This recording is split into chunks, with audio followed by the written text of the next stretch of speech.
একটা আয়াত চিন্তা করেন, সূরা আলে ইমরানের 154 নম্বর আয়াত।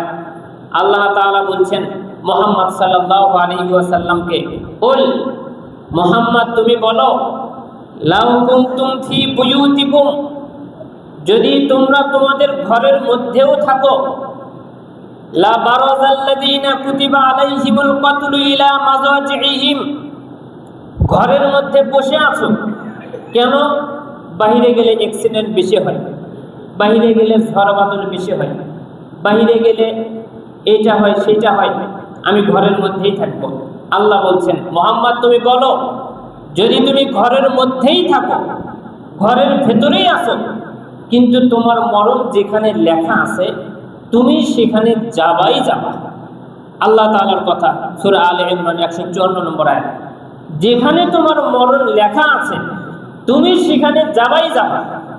আপনি রুমের মধ্যে আছেন, এখন আপনি বলতেছেন আমি একটু গাবতলী যাব মায়ের জন্য ঔষধ নিয়ে আসার জন্য, যাচ্ছেন বড় আশা নিয়ে, মায়ের আপনি ঔষধ নিয়ে আসবেন। আশা কি? মায়ের ঔষধ নিয়ে আসা, কিন্তু আপনি গাবতলী ব্রিজের আগে আপনি ইন্তেকাল করবেন, সেই আশা আপনার নাই। ওখানে মরণ লেখা আছে, যাচ্ছেন আপনি মরণের দিকে, কিন্তু আপনি মনে করতেছেন আমি যাচ্ছি আমার মায়ের ঔষধ নিয়ে আসার জন্য।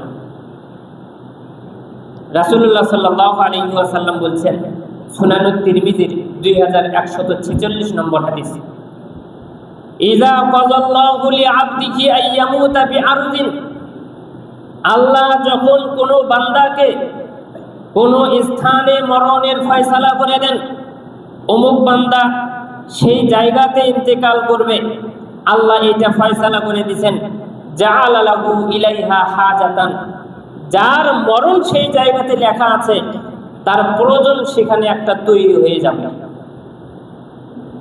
জীবনে আমি দাঁড়াইল বাজার যাইনি, সেখানে আমার চলাফেরা নাই, চলাচল করা নাই, কিচ্ছু নাই, হঠাৎ করে আমার একদিন মনের মধ্যে জাগলো আমি একটু দাঁড়াইল বাজার থেকে ঘুরে আসি, কিন্তু সেখানে যে আমার মরণ লেখা আছে এটা আমি তো জানি না। আমার আশা কি আমি দাঁড়াইল বাজার যাব, সেখানে কিছু কেনাকাটা করব, আবার আমি বাড়িতে চলে আসব, কিন্তু সেখানে যে আমার মরণ লেখা আছে এটা আমি আর জানি না।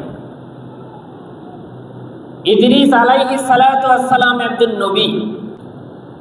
জিবরিল আলাইহিস সালাতু ওয়াস সালাম ইদ্রিস নবীকে এসে বলছেন, নবী আপনি তো দুনিয়াতে বেঁচে আছেন, আপনার তো আমল অনেক সুন্দর, আপনার হায়াতও অনেক সুন্দর, দুনিয়াতে বেঁচে আছেন, ইবাদত বন্দেগী করতেছেন, তো আপনি যদি আরো কিছুদিন বাঁচেন তাহলে আপনার নেকি আরো বেশি হচ্ছে। আরো যদি আপনি 10 বছর বেঁচে থাকেন, 10 বছরের করা ইবাদতগুলো আপনার আরো বেশি হচ্ছে। চলেন এক কাজ করেন, আপনি আল্লাহ তাআলার কাছ থেকে আপনার হায়াত বৃদ্ধি করে নিয়ে আসেন। জিবরিল আলাইহিস সালাতু ওয়াস সালাম তিনি ইদ্রিস আলাইহিস সালাতু ওয়াস সালাম নবীকে বলছেন, কি বলছেন? হায়াত বেশি করার কথা।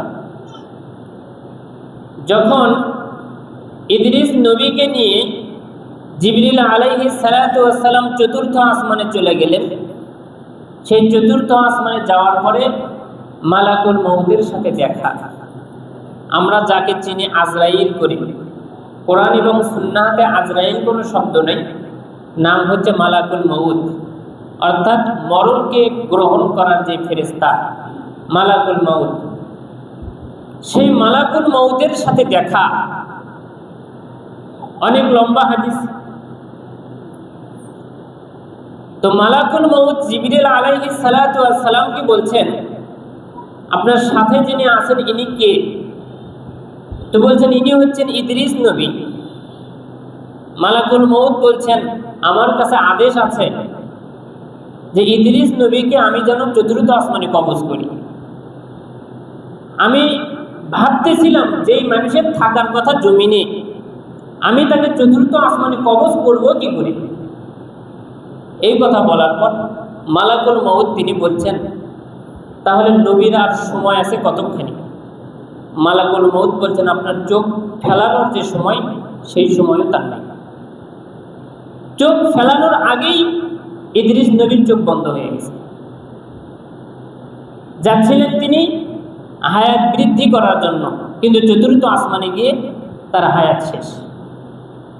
এর নাম হচ্ছে মানুষের জীবন। কখন কোথায় কিভাবে যাবে কেউ বলতে পারবে না, কিন্তু মানুষ বেঁচে আছে বিশাল এক আশা নিয়ে, এত চাহিদা নিয়ে বেঁচে আছে, মনে হচ্ছে না যেন সে দুনিয়া থেকে বিদায় নেবে।